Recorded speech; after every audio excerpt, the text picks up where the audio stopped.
Uplighting is the most popular technique for outdoor lighting. Let's take a look at a few designs that you can use in your next job.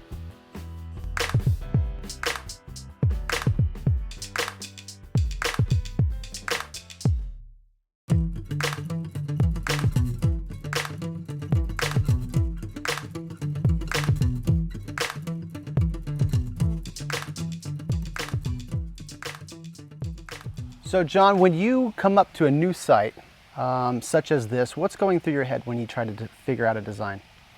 The first thing I think about is where am I going to be visually seeing this property? Where am I going to be spending the most of my time?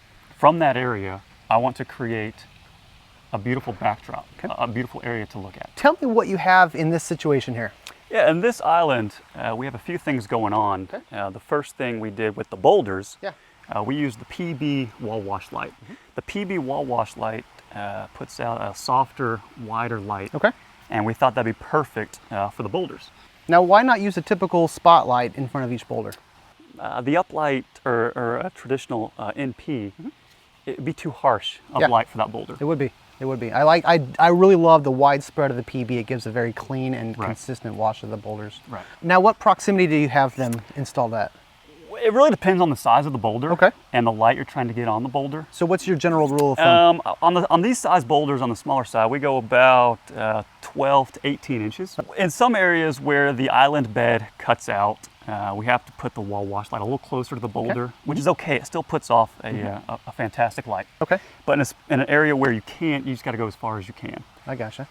Now you have, looks like you have a combination of wall washes and then uplights. Tell me what is happening with the uplights. That's correct. We chose uplights on the two trees we have in this area with the crepe myrtle and the tree over here. I see one, looks like one uplight at each tree. Tell me why you selected one versus two or three. Correct. We chose the uplights for the maple and the tree behind me for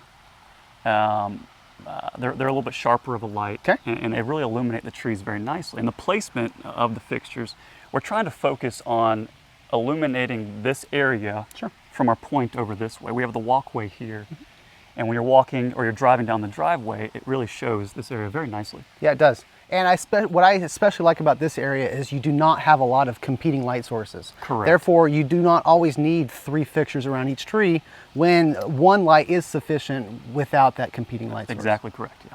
So John, behind this island, we have the structure of the house, and it looks like you do have some architectural lighting to go with it as well. Right. How do you decide how that interacts with the island itself? We wanted to kind of bring your eyes off the house just a little bit. And we did that with this island and with the wall wash and the trees to kind of capture, instead of just seeing the house, we wanted to bring some color, especially these trees, some color into the area. Now, what is the difference between the intensity of the island area versus the house itself? Now, the house it's got a little more lights, and it's all one kind of material, so it's going to be a little stronger up against the house compared to the island. So you definitely want the island to stand out a little bit more as the focal point of the setting. That's correct. Okay, great. So John, you have a phenomenal rock structure here. Tell me where you even started to light up something such as this. This was quite the project. Yeah, it was. We used multiple lights here. And the first thing we did, we wanted to light up the walls. The boulder walls are incredible. Yeah. They've got 3 levels of boulder walls. And we used the PB3 wall wash light, spaced about every 12 feet on all 3 levels of the wall. Incredible. But we didn't want it to be one-sided. We tried to bring a little depth to the project. And how did you do that? We brought the depth by using the NP uplight. And with that uplight, we illuminated most of the trees, if not all the trees. So that must have created a lot of work in terms of the design. What did you do beforehand to plan for such an event? It did. Well, watching them build this was incredible. Again, we were all about where you were going to be seeing this project, and the main focal point was the pool and the patio. That's where we start. So from that point, you decided on putting the PBs where? Every 12 feet. Now here, since the walls are so tall, we didn't put them as close to the wall. We brought them back. And how far back do you think you Here we were about 2.5 to 3 feet. In order to get light, some of these walls are 10 feet tall. So we needed the light to go not only wide, we need to go up the wall. And then for the trees themselves, did you do one for every tree, 2 or 3? We did mostly one, but for the main trees, some of the center trees, we used 2. We had it from both angles. And both angles because there's multiple viewing points, right? Correct. Tell me about your lighting plan here. Yeah, so on the front of the house, we have two separate lighting needs. Okay. We have the landscape and as well as the architecture of the home. Okay. Now, so let's start with landscape then. Sure. How did you decide to light up this section, maybe this maple here? On this maple, we chose the PB wall wash. Now it's a little smaller of a maple and it's real wide. Okay. So instead of using two uplights, we used one wall wash. Well, I'm sure that helps really with the width of the canopy. That's right, it looks great. And it probably saves the homeowner a little bit because you need one fixture rather than two. Maybe Exactly. simplifies your design too. Exactly. Good, good. Tell me about the architecture then. Sure, on the architecture, we used uplighting and we have one uplight on both sides of the window. Okay. And then we have one uplight behind the bush and it's going all the way up to the peak. Okay.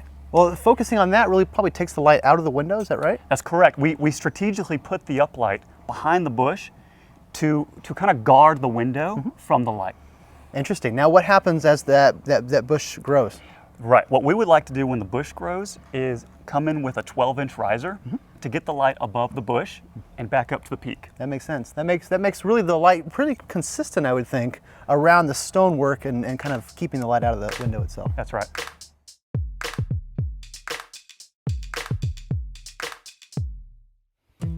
So John, tell me what you have going on here. We have a boulder wall, and on top of the boulder wall, we have landscaping and a few trees. And so how did you decide to light this area?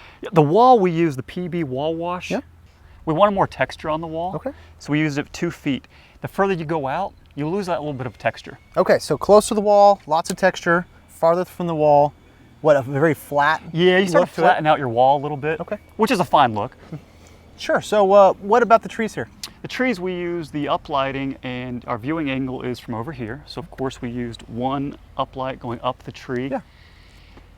Now in this case, you used one. Do you ever use 2 or 3, or when do you decide to do that? Yeah, as the tree grows, sometimes you might need to add a second light. Okay. That it might be 2, that might be 5, 6 years. Okay. So it just depends on that, on the time frame and the growth of the tree. That's right. And even the various viewing angles for the homeowner, is that correct? That's correct, yep.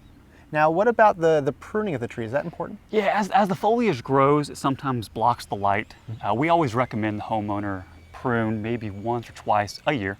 And that's important because the foliage blocks the light, but yet the branching structure is really highlighted by the light itself. Is that right? That's exactly right. Okay, so the light can really go much farther than the tree, and you can take advantage of less light, really, if you keep the tree very well pruned. Exactly.